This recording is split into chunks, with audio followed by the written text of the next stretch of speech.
Honorable Chair. Telugu Delayanna Desambu Telugu. Telugu Vallabunda Telugu Kanda.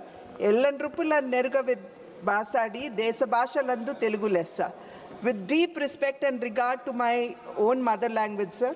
But since I have members of parliament from the northern parliament constituencies as well, I would seek to progress further in English.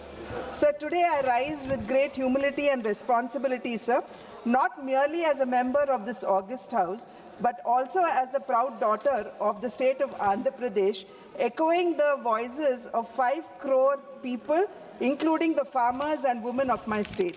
Sir, what I place before this house today is simply not about a city or a town, but it is about sacrifice, about constitutional fairness, and about the moral duty of the Indian state.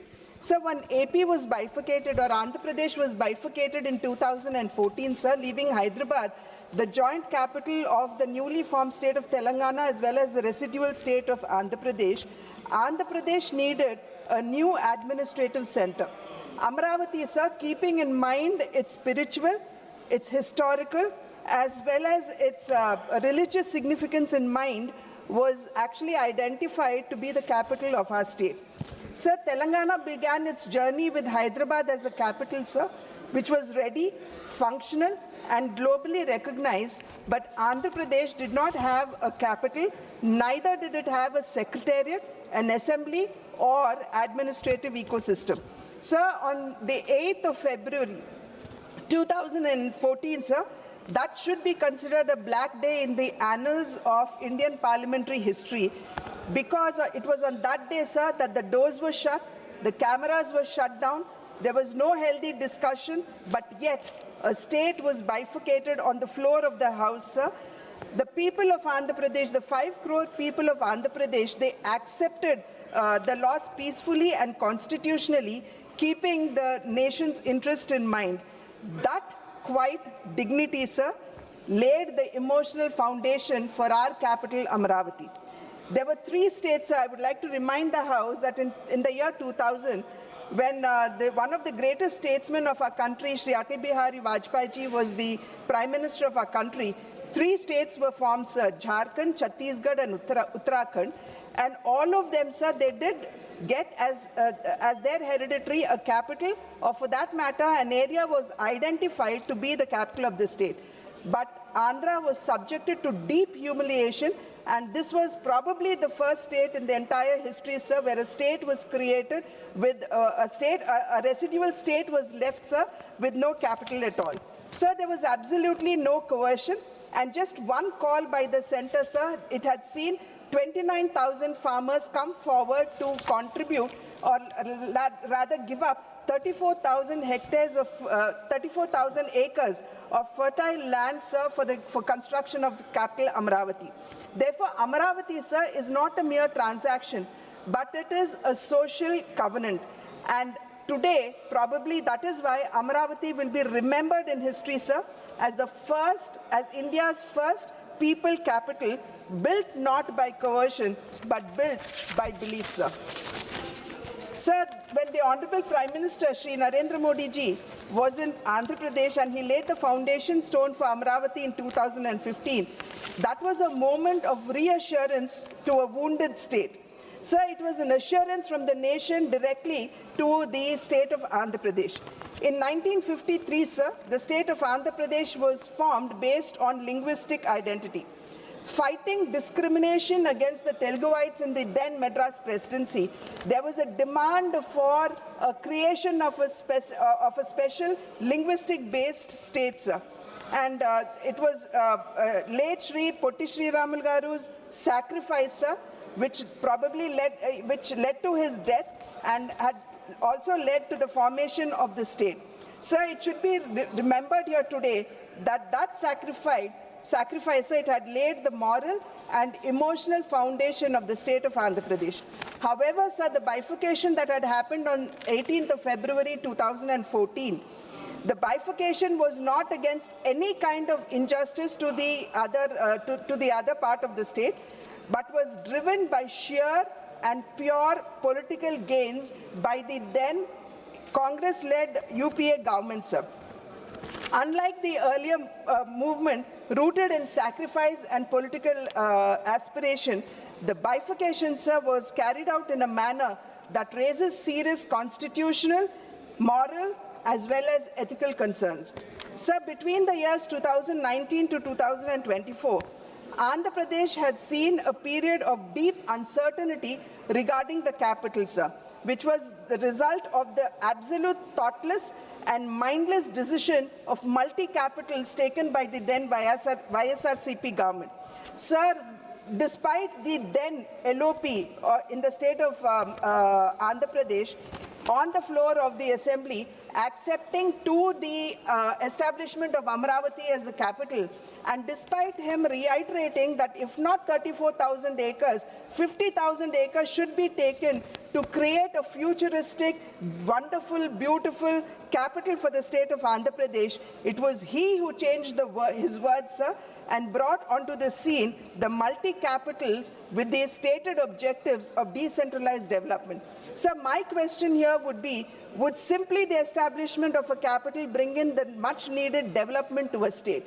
So we know fairly well that for the development of a state, we need to instill confidence in investors, we need to welcome investments, and we also need to ensure that the required logistical and infrastructural needs are actually put in place. However, sir, what we saw in the previous 5 years' rule of YSRCP was simply a depletion of all of this, and the entire machinery of YSRCP was deemed or stooped or steeped in land and in sand as well as liquor mafia, sir.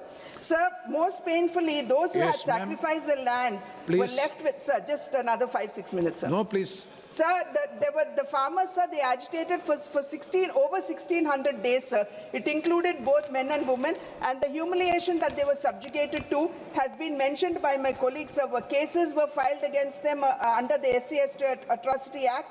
Women were actually, pregnant women were pulled out, they were kicked in the stomach, sir, and the annadatas or the farmers, sir, they were handcuffed, and there were many, all of them have been outlined by them, sir. But here, sir, as a woman member of this house, I say with great restraint and responsibility that when peaceful women protesters are met with force, democracy must pause and must introspect. Sir, there is no specific mention of a capital in the Constitution, sir, but under Article 239AA, dealing with Delhi, sir, there was a mention. But however, sir, the reorganization bill speaks through Section 5 and Section 6 of the Andhra Pradesh Reorganization Act 2014 that was passed by this House.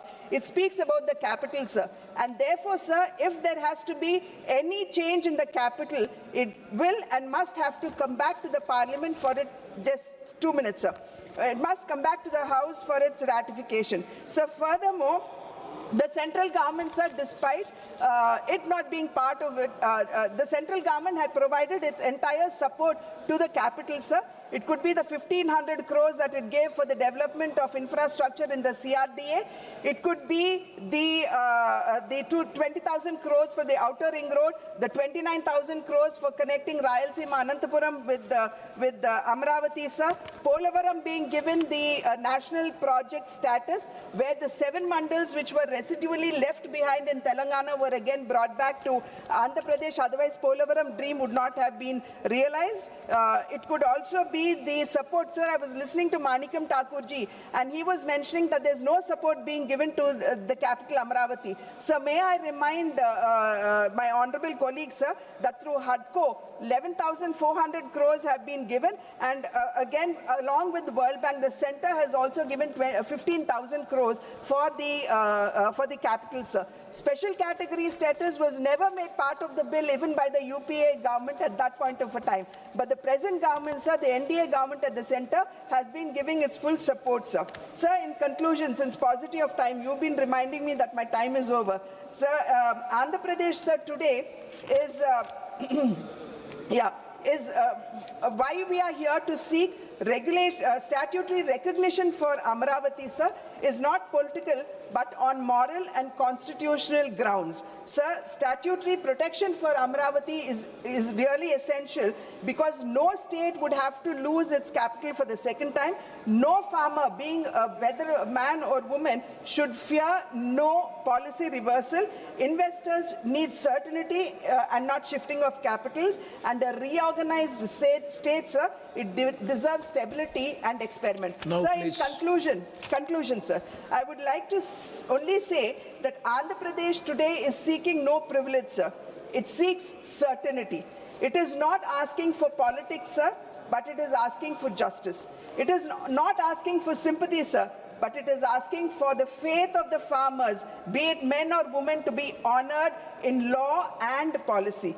Let Amaravati, sir, be remembered today not as a dispute but a lesson that when citizens trust the state will protect that trust. I urge this august House, sir, to stand with the state of Andhra Pradesh so that Amaravati stands forever a stable, lawful and proud capital, and as a testament of how India honors sacrifice.